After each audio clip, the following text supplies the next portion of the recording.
there's been 3 great shows that started this year. We Sesame Street. Sesame Street 2. Yeah. Bernie's Revenge. Go ahead. Or Bernie's. No, Bernie. I got my Sesame Street characters mixed up. Oh my God, I'm going to spit out my drink. Everyone knows that classic Sesame Street character, Bernie's Revenge. Like, well, not only is it a made-up Sesame Street character, he also is seeking revenge for something.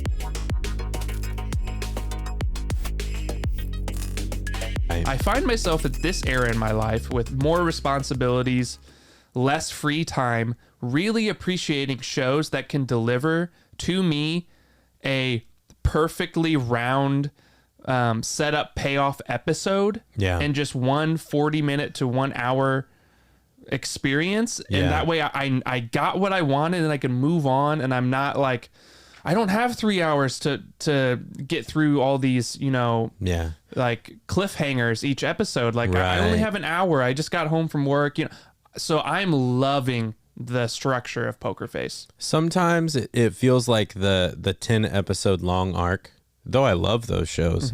It feels like they leave you a little unsatisfied at times. Yeah. So much so that it's like painful to not go to the next episode.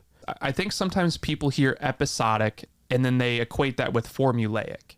Sure. And while Poker Face does have a formula, and older shows like it, kind of like the X-Files, Columbo, yada yada, episode of the week, Poker Face and those older shows, the reason it doesn't feel stale is because you're being thrown into a new environment and a new batch of characters. It always feels new because, like the X-Files, does Poker Face, each episode starts with a new city with these new interesting characters you've never seen before. Yep. And their unique quirks. Yep. And you get like 10, 15 minutes of that, and then your main character comes in. Yeah. But it never feels stale because you're always getting these new scenarios, these new stories. On one hand, you could say that that's a bad thing. And on the other, you could say that's there's a comforting thing about that. Whenever I turned on the second episode of Poker Face and realized kind of what the show was going to be like, I felt like it was like I got comfortable. I was like, so I kind of like understand where this is going and what's happening.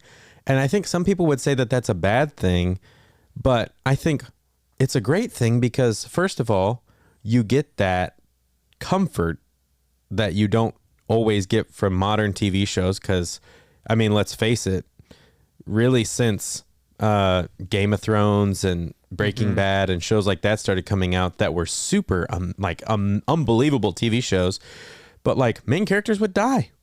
Yeah. And it was scary and heartbreaking sometimes. And it's nice to go back to a show and like get introduced to new characters and like know the format and be able to feel comfortable in that and know that your detective, like your person that's going to save the day, is there, and they're going to save the day at the end of the episode, most likely. Yeah. I mean, I'm only 2 episodes in, so I don't know what they're going to do later. I think ever since like the Game of Thrones emerged on the scene, old school TV format has been criticized to death. And I will acknowledge there are huge negatives to that, like 20 episode per season. We got to stretch this out. Yeah.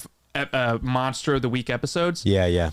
But here's a lot of the benefits of it get overlooked, especially juxtaposed with streaming shows where it's just all just like bingeable, like an 8-hour movie, whatever. Yeah.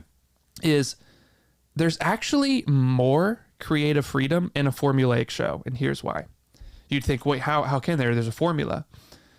Because there's not you have to keep maintaining the same story week to week and like really tell this one long story.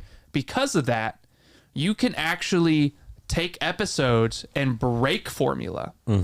Like a show like Game of Thrones can't 8 episodes in go, we're going to change the genre. Yeah. Or we're going to throw in new characters you've never seen before and tell a bottle episode. Yeah.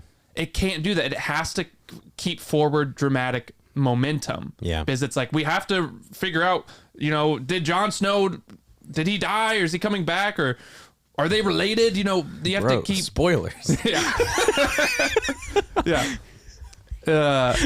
And so Giving the example that is the biggest spoiler in the whole series. Yeah. Oh, that's so funny. There's more room for creativity. And because you have so many episodes, the creator, the showrunner, doesn't write them all. So you get all these outside writers that come in and put their stamp on the show. Yeah. So it always feels fresh, even though there's a formula. Right. Shows like Game of Thrones and all those other ones, like they sometimes have 2 or 3 extra writers besides the main showrunner.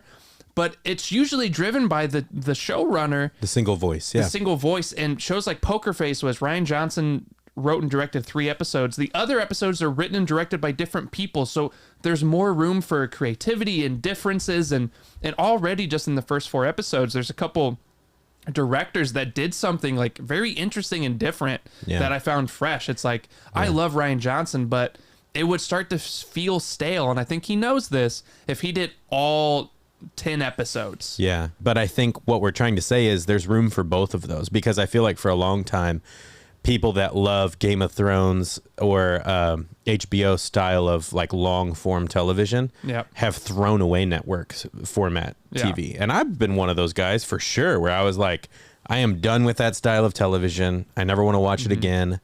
And Rian Johnson has come along and started to change my mind, because I think that there is something to that formula that is great, but he's doing it in a way that's fresh and that is very good. And I think so often, I talked about the acting and writing and directing.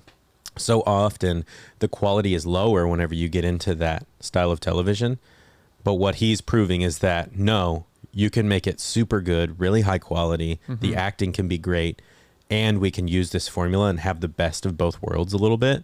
And I love that. And I think there's room for both styles of TV to exist. These modern versions of this are eliminating what the biggest criticism was, is they're doing this in 10 episodes, not 22. Yeah. And I think that makes a huge difference. Yeah. Because I love X-Files. I love those types of Monster of the Week shows, but you cannot make 22 great episodes. There's going to be 5 or 6 that are like, that's tough. Forgettable. Yeah. But when you get 10, there's your chances of making all 10 memorable are really high. Yeah. No, I think that there's room for both formats of television. Yeah. Because like you talk about The Last of Us, that is a long form, like, and of course I'm using that as an example whenever the most recent episode was like It was a self-contained story. self-contained Yeah. a self-contained thing. But the season of TV is going to be long, like the long story arc. And I still really love that format. And I think there's room for that to exist. And for things like Poker Face and Shrinking to exist.